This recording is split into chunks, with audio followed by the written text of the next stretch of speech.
സന്തോഷകരമായിട്ടുള്ള ശ്രീ മൂകാംബിക യാത്രയ്ക്ക് അവസാനം ഞങ്ങൾ തിരിച്ചു വരുന്ന വഴിയിൽ ഉടുപ്പി ശ്രീകൃഷ്ണ ടെമ്പിളിലും കൂടി കയറി. അപ്പോൾ വളരെ ഭംഗിയുള്ള ചരിത്ര പ്രധാനമായിട്ടുള്ള ആ സ്ഥലം കൂടി കാണിക്കാനാണ് ഈ വീഡിയോ.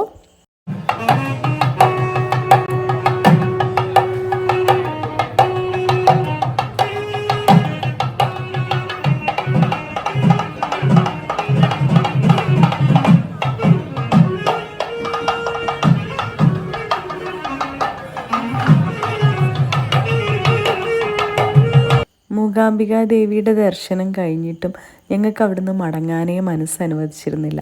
ഒരുപാട് നേരം ദൈവസന്നിധിയിൽ ഇങ്ങനെ നടന്നുകൊണ്ടും പ്രദക്ഷിണം വെച്ചുകൊണ്ടൊക്കെ ഞങ്ങളുണ്ടായിരുന്നു.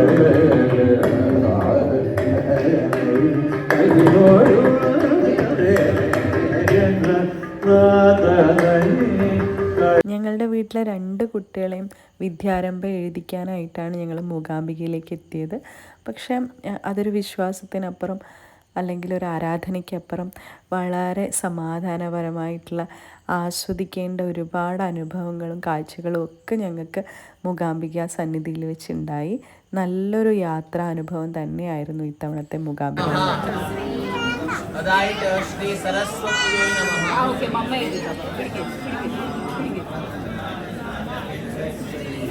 കുടജാദ്രിയുടെ താഴ്വാരത്ത് സൗപർണിക നദിയുടെ തലോടലേറ്റിട്ടാണ് മൂകാംബിക ക്ഷേത്രം സ്ഥിതി ചെയ്യുന്നത്.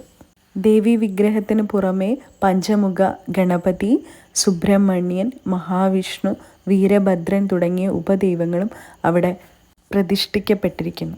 മൂകാംബികയുടെ ചരിത്രം അക്ഷരങ്ങളുമായി ബന്ധിക്കപ്പെട്ടതിനാലാവാം ഈ ക്ഷേത്രം അക്ഷരപ്രേമികളുടെ ഇഷ്ടസ്ഥലമായത്. മനസ്സ് പൂർണ്ണതയിലേക്ക് എത്തി വളരെ ശാന്തമായിട്ട് ഞങ്ങൾ മൂകാംബികയിൽ നിന്ന് വിടവാങ്ങുകയാണ്.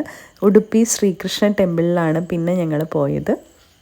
കർണാടകയിലെ ഒരു ഹൈന്ദവ ആരാധനാ കേന്ദ്രമാണ് ഉടുപ്പി ശ്രീകൃഷ്ണ ക്ഷേത്രം. ഇവിടെയുള്ള കൃഷ്ണ വിഗ്രഹം ഏറ്റവും മനോഹരമായ ശ്രീകൃഷ്ണ വിഗ്രഹമാണെന്ന് കരുതപ്പെടുന്നു. ശ്രീകൃഷ്ണനെ കൊച്ചുകുട്ടിയായിട്ടാണ് ഇവിടെ ചിത്രീകരിച്ചിരിക്കുന്നത്. കൃഷ്ണവിഗ്രഹം നേരിട്ട് കാണുന്നില്ല. 9 ദ്വാരങ്ങളുള്ള നവഗ്രഹ കിറ്റികി എന്ന ജാലകത്തിലൂടെയാണ് കൃഷ്ണവിഗ്രഹം നമുക്ക് കാണാൻ സാധിക്കുക. ദക്ഷിണേന്ത്യയിലെ മധുര എന്നാണ് ഈ ക്ഷേത്രത്തെ വിശേഷിപ്പിക്കുന്നത്. ഈ ക്ഷേത്രത്തിൽ ഭക്തജനങ്ങൾക്ക് എല്ലാ ദിവസവും സൗജന്യമായി ഭക്ഷണം നൽകുന്നു.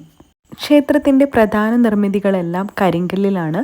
എങ്കിലും ക്ഷേത്രത്തിൻ്റെ നവീകരണത്തിൻ്റെ ഭാഗമായി ഇപ്പോൾ കോൺക്രീറ്റിൻ്റെ സാന്നിധ്യം കാണാം. ആശ്രമാന്തരീക്ഷത്തിലാണ് ഈ ക്ഷേത്രം പണിതിരിക്കുന്നത്. ക്ഷേത്രത്തിൻ്റെ കിഴക്ക് ഭാഗത്തുള്ള വിശാലമായ കുളവും അതിലെ ശില്പങ്ങളും വളരെ പ്രസിദ്ധമാണ്.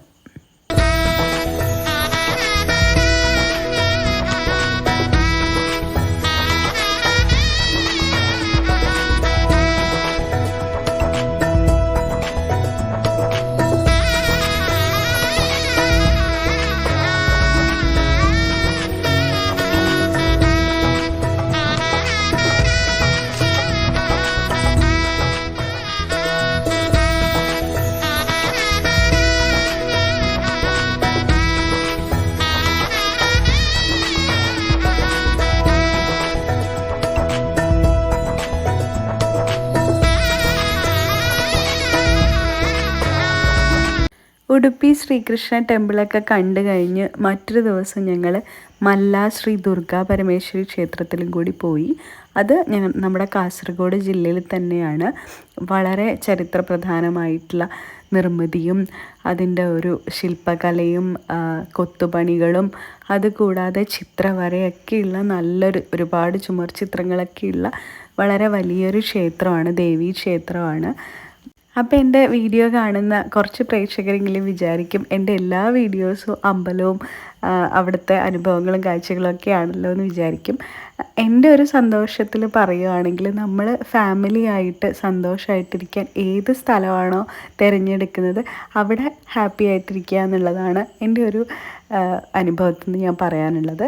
അതിപ്പോൾ മാളോ അല്ലെങ്കിൽ ഒരു ഐസ്ക്രീം പാർലറോ അല്ലെങ്കിൽ ഒരു ഷോപ്പിംഗ് പ്ലേസോ ഒന്നും ആയിരിക്കണമെന്നില്ല. നമ്മൾ സന്തോഷമായിട്ടൊരു പോസിറ്റീവ് എനർജി കിട്ടുന്നത് എവിടെയാണോ അവിടെ എല്ലാവരും കൂടി ഹാപ്പി ആയിട്ടിരിക്കുക എന്നുള്ളതാണ് എൻ്റെ ഒരു കാഴ്ചപ്പാട്. എനിക്ക് അങ്ങനെയാണ് തോന്നിയിട്ടുള്ളത്. അപ്പോൾ നമുക്ക് നമ്മുടെ ഫാമിലിക്ക് ഇഷ്ടമാണ് ഇങ്ങനെ യാത്രകളും അമ്പലങ്ങളും ആ ഒരു പോസിറ്റീവ് എനർജിയൊക്കെ കിട്ടുന്നതും ഒക്കെ ഞങ്ങളത് എൻജോയ് ചെയ്യാറുണ്ട്. അപ്പം ഓരോരുത്തരുടെ ഇഷ്ടങ്ങളാണ് എവിടെ പോകണം, എവിടെ ആഘോഷിക്കണം, എവിടെ സന്തോഷിക്കണം എന്നൊക്കെ ഉള്ളത്. അപ്പോൾ ഇത്രയേ ഉള്ളൂ വീഡിയോ. Okay, by.